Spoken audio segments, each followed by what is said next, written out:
back to our Minaurum Gold YouTube channel, and I have another great guest with me today, Mr. James Kwantes, who is the editor of the Resource Opportunities newsletter. You have to check it out. He's a great guy. And James, thanks for coming by today. Thanks, Eddie. Good to be here. Absolutely. Thanks for saying I'm a great guy. Yeah, absolutely. Well, you've been traveling. You've been quite busy lately, eh? You've been traveling on a few site visits. Just came back from Africa. But before we get into all those details, Sure. Let's talk about the newsletter itself. So, What is the newsletter? And I guess just a little bit of your background. Sure. So the newsletter is called Resource Opportunities. It was founded by Lawrence Rolston, who is a geologist, and I've been I've been the editor since February 2015, so about 2.5 years. But my background is journalism, actually.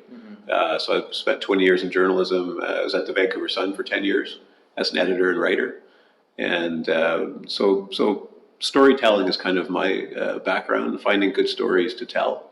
And I became interested in the stock market along the way, and so this is sort of a fusion of those two interests. Yeah. Well, it's interesting because especially with your experience with the Vancouver Sun, you have a very good acumen for world events, of which you're an investor in the mining sector as well.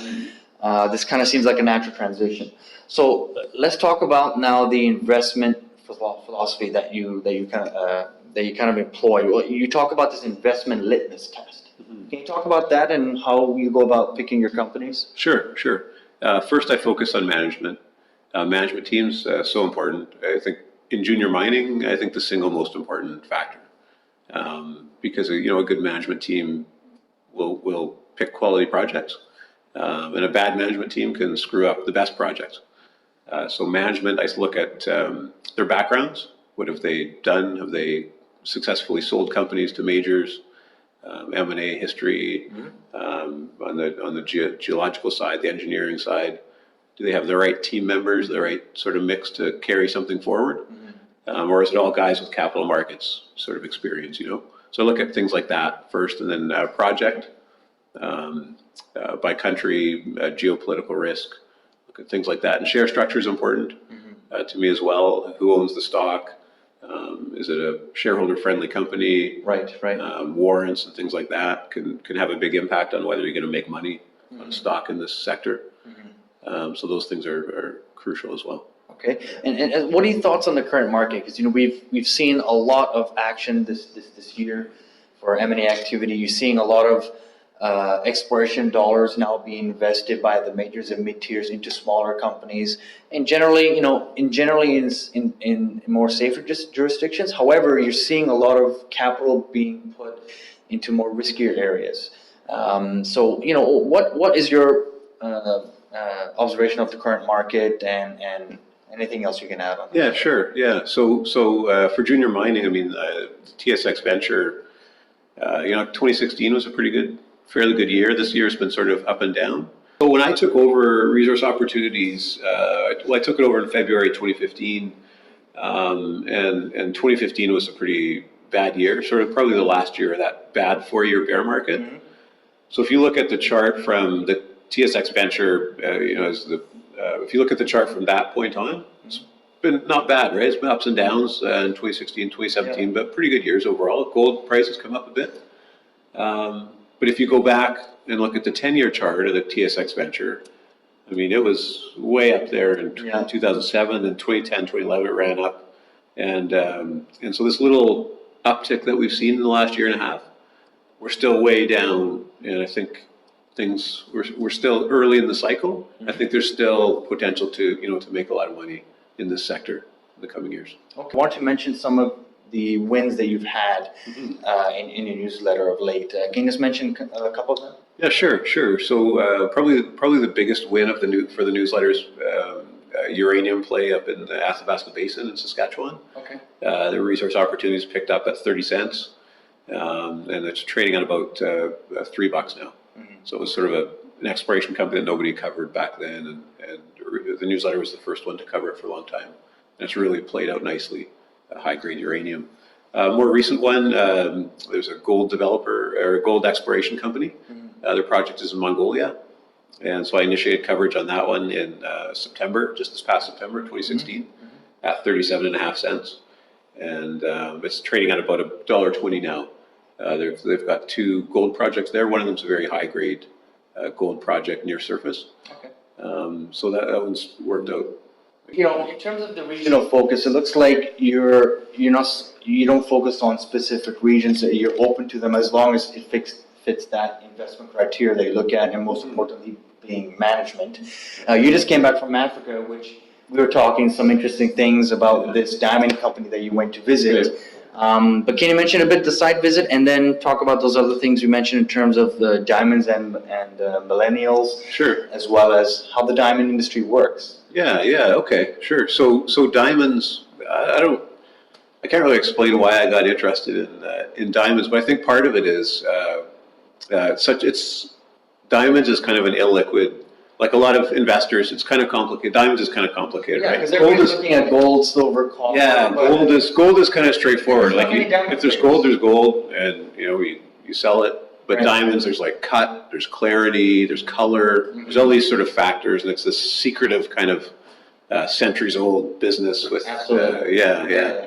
So a lot of investors will not even look at it. So which makes it a more illiquid market, which means there might be opportunities there, right? Mm-hmm. So I think that's part of the reason why I got interested in diamonds to begin with. And actually, so before we talk about the site visit, I was kind of reminded of this when I was at the PDAC mining convention in March. Right. So there was a diamond sector display with some pretty high caliber companies, explorers, development companies, mining. So Canada has 2 new diamond mines that just opened up, and the CEO of one of those was there. So pretty high caliber group, but there was nobody there. Like there was maybe 24 people in this big room. So it was just that sort of struck me that like sort of nobody was interested. And there was it was a pretty good energy at the PDAC. A lot of people, Yeah, that's a true. lot of optimism. But here's this one corner of the market that is sort of neglected, right? Mm-hmm. So I went to Africa, to Botswana actually, where this diamond company has a project. Right. And the first thing that struck me is, South Africa is seen as one of the most stable countries in Africa. But the headline, I flew into Johannesburg before I went to Botswana, and the headline was, like no confidence vote considered against South African President Zuma. I was like, and then I got to, you get to Botswana, and it's a stable democracy. Diamond mining revenues are like 50% of government revenues. There's free healthcare, free education. So it's things like this that you kind of find out about on a site visit, right? That maybe change your perception or surprise you in some ways. Yeah. So this company it's an operating diamond mining company, and they find very large diamonds. So they found one called the Lesedi Lorona. So 1,109 carats. So it's about almost the size of my fist. It's the second largest diamond ever discovered. Wow. And so they tried to sell it last year, but it didn't sell, kind of for complicated reasons that I touched on in a recent piece. So I held that diamond, and that was pretty cool. Yeah. Very heavy. So they sold an 813 carat diamond for 63 million US. Wow. Last year. That set a record for a rough diamond. Yeah. So what's interesting about this mine is they have one mine, this company produces about 0.3% of all diamonds globally. So it's a very small player, but they have these very large diamonds. They produce more than 50% of diamonds 10.8 carats or higher. Wow. As specials. And in diamonds, the larger the diamond, it's exponentially more valuable. Right. For example, a 100 carat diamond is worth more than 10 times 10 carat diamonds, if that makes sense. And so this company is very profitable, pays a dividend, and it was great to get on the ground, spend some time with management, and it's a Vancouver-based company. So an interesting story. Again, not an exploration stock, so it's not one of those ones that's going to be a potential 10-bagger, but still positive growth both in the dividend and the share price. Now, the opportunity there, I guess, for that sector is, just for the reasons that you mentioned. But what are some things that may be going against it? As for example, you're talking about diamonds for millennials, and how that's it wasn't as known as diamonds are forever. Right. Yeah. So can you touch on that and how? Sure. Sure. the industry is overcoming that? Yeah. So diamonds. So De Beers kind of had a stranglehold on the diamond market, and they're still the dominant player globally.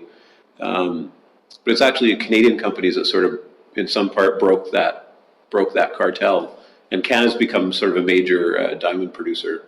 I think the third largest producer of stones by value in the world from nothing 25 years ago, which is interesting in itself. But one of the headwinds for the diamond industry is millennials. But so De Beers coined the diamonds are forever, the famous phrase. And so for a century or more, diamonds were associated with engagement and things like that. But one of the headwinds is millennials, right? So millennials, they're not getting married. They're getting married later. They don't view diamonds as having the same meaning. They haven't grown up with the diamonds are forever, the De Beers marketing. So that's a headwind in the diamond industry. And so the diamond industry is sort of, different players are putting money into marketing campaigns to sort of counter that. But this diamond company that I visited, in some ways they're not affected because they sell these and mine and sell these large stones, and the people buying those are spending millions of dollars. So it's not dude buying a diamond engagement ring for his fiance, right? Yeah. It's like an investor. It's like the royal family in some cases. Sort of serious money. You're seeing a more for net worth reasons or investing reasons. Almost like an investment. Yeah, Exactly. This 1,109 carat diamond.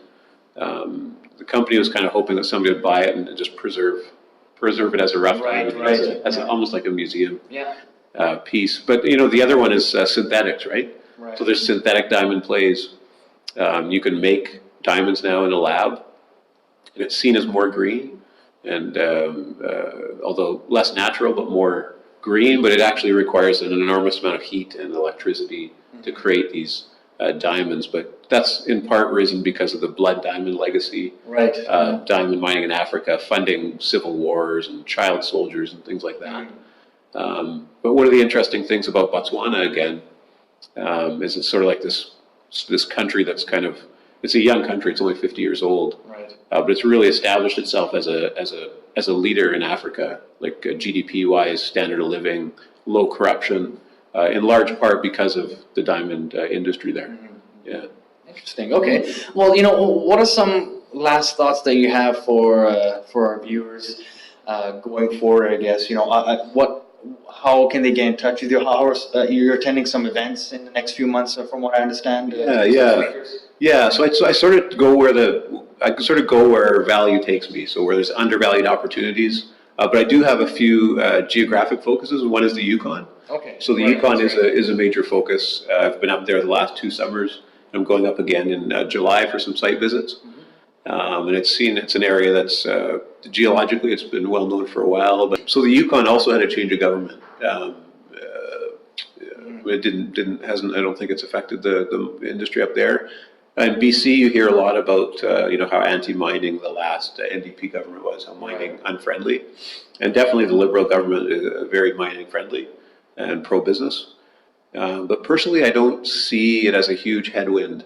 I think the success of companies in BC, so much of it comes down to on the social front and the First Nations front, companies that have sort of dealt properly with First Nations and as partners right out of the gate will experience more success in British Columbia than companies that sort of do it grudgingly or as an afterthought or not as a serious partner. So I think that's more of a headwind for companies operating in BC than this new government, especially because it's such a thin. It's still up in the air. I mean, we don't know how this is going to play out in some ways. But I don't think cracking down on mining is going to be a big focus of this NDP Green government. Interesting. Okay. Well, I guess if you want to get in touch with James over the next little bit here, he will be attending quite a few conferences, just like the Sprott Stansbury conference as well, and I guess the Cambridge in the fall here, and any other events that I go to PDAC every PDAC as year. well? Yeah, okay. But, And then also to mention your special. yeah, so I've got a special this month for the newsletter. So a 1 year subscription is $2.99. A 2 year subscription is $4.49. So I'm offering $100 off both of those subscriptions. So $100 off using the coupon code JUNE, capital J, capital U, capital N, capital E. Okay. So save $100 on a resource opportunity subscription using that coupon code. Perfect, Yeah. great. Well, as you can see the website behind me at resourceopportunities.com. If you want to get in touch with James, I'll put the information on the bottom in the description of the video. Other than that, please follow us, continue to follow us, and if you want to get in touch with James, there you go. Thanks, Eddie. Appreciate That's it. great. Thanks for having me. Welcome.